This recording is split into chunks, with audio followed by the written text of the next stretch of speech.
Welcome to Fight Club 24/7. My name's Johnny Rashman. Right, let's get straight into it.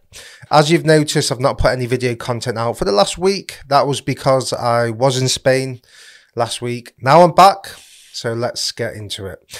Right, Josh Taylor versus Teofimo Lopez goes down a week this Saturday. Right? Great fight. Phenomenal fight. However, the lack of promotion, I don't understand it. I can't understand it. I put a post out on my social media yesterday highlighting this. And it's not the first time where there's been a Josh Taylor fight where there's just been a lack of promotion. I can't understand it. Whether you like both fighters or you don't, or you like one or the other, whatever. This is a great fight. This is a phenomenal fight. And it's at the Hulu Theatre at Madison Square Garden. I've been there. I watched Joe Smith Jr. against Artur Beterbiev. Well, nearly this time last year, last June. So it's a great little venue to watch boxing. It's not the main stadium where Katie Taylor and Serrano fought. It's called the Hulu Theatre. So I think there's about, the capacity's must be about 2,000. Like, it's not a big capacity. I don't know, maybe it's 4,000. I don't know, but it's not big. It's a very, very small venue. You know, it's great to watch boxing because it's so tight. And I'm seeing reports that ticket sales aren't doing that well. I mean, if you can't sell out that venue with two former undisputed world champions, you've got problems. You've got problems. And now I know in New York they tend to promote the fights late. Like, I know fighters who were fought in New York and who were fought on a New York promotion, and they're literally not told till 3 weeks before the fight. I can't understand that. Why would you wait so long to promote a fight? They don't do anything till fight week. They have the press conference to announce the fight, then they might have a head-to-head with the fighters, and then that's it till fight week. I can't understand it. Get the juices flowing. You know, these are two fighters who have good personalities in regards to getting people speaking. They're both fiery. You know, these two could clash. You should have had a big build-up before. Let them speak to one another. You know, do a round-the-table thing. I know there was something, I think there was something on ESPN where there was a video call where they went at each other, but it's not enough. Like, this is a great fight. You can't hit big numbers if you don't promote the fight. It's just very, very simple. And for me, this is not just Top Rank, because they're a great promotional outlet. This is every promoter, right? Barring Matchroom, because Eddie does the promoting himself. But a lot of these promotional outlets, for me, they should have young people, young blood, promoting their fight cards, right? Similar to Dana White and the UFC. Dana White didn't own the UFC. It was the Ferretto brothers. That's how you say it. And Dana White, okay, I think he was the president of the UFC and he had shares in the company, but he didn't own it. Right? The Ferretto brothers just let him get on with selling it because he could sell. They were the businessmen. He was the one the mouth who could sell. Right? And that model should be adapted in boxing. Right? Top Rank. They've got the fighters, they've got the production value, they've got the name, they've got the TV deal. But Bob Arum, God bless him, Hall of Fame promoter, he's 90, one? You can't expect him to promote the fight. So if he's not going to be talking and promoting the fights, which he does do, by the way, he still actually does it, which is unbelievable at his age. I take my hat off to him.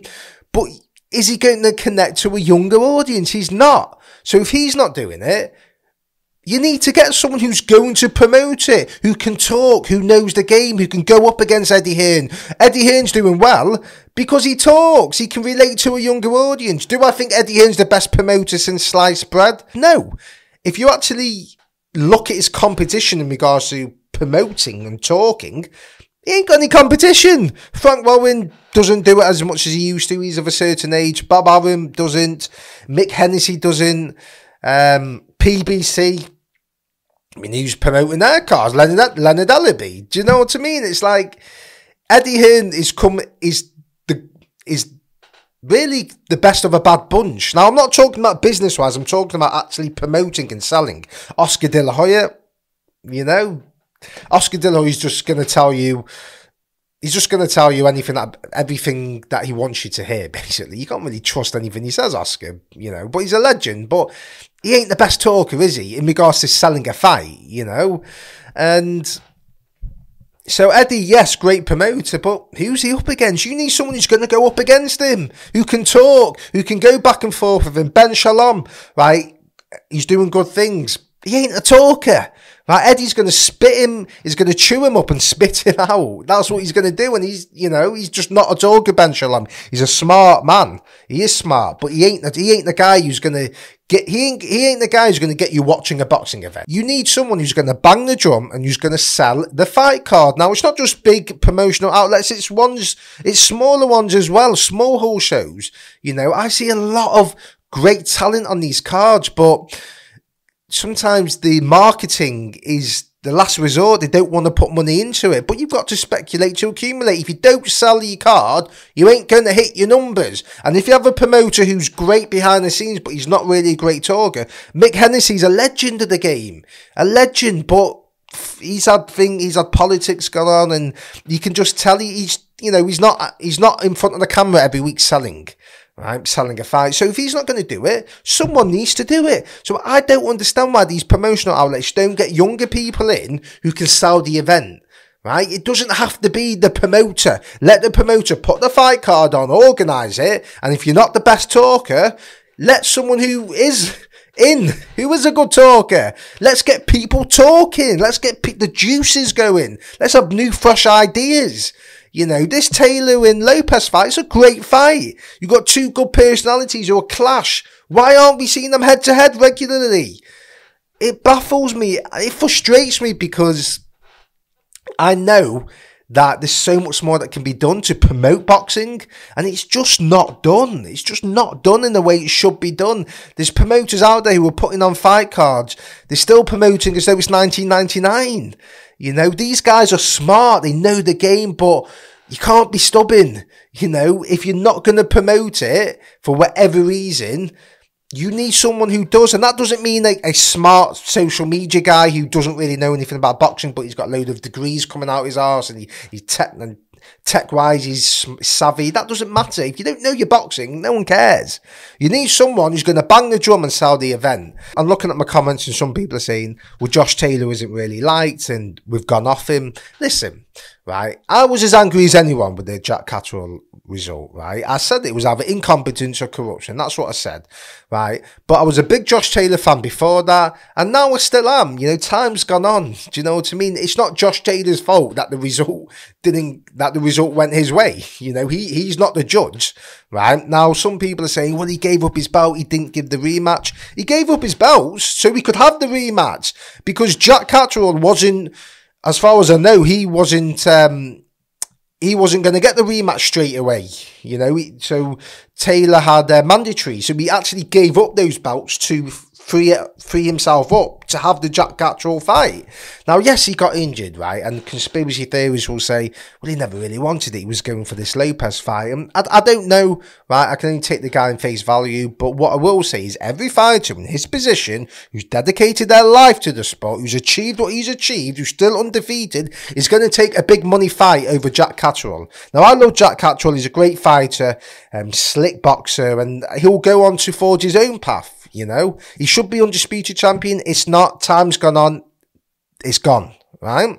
And I'm sure Catterall doesn't want to keep thinking about it anyway. But to keep dismissing Josh Taylor and, and I'm seeing all this, I'm boycotting him. It's not his fault, right? He is not the judge. It's not his fault, right? This guy's put everything into the sport. Josh Taylor isn't going to be defined by Jack Catterall, right? He's not, right? This guy has done, I think he's won nearly enough every bout in boxing.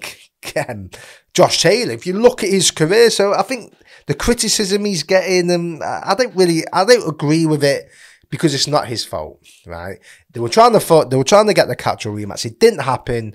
He's gone for Teofimo Lopez at Madison Square Garden. Every boxer was going to go for that, right? You need to get paid, right? Josh Taylor, he's never been a multi-million-pound fighter. This is probably the biggest purse he's getting, right? So I can't blame him for taking this fight.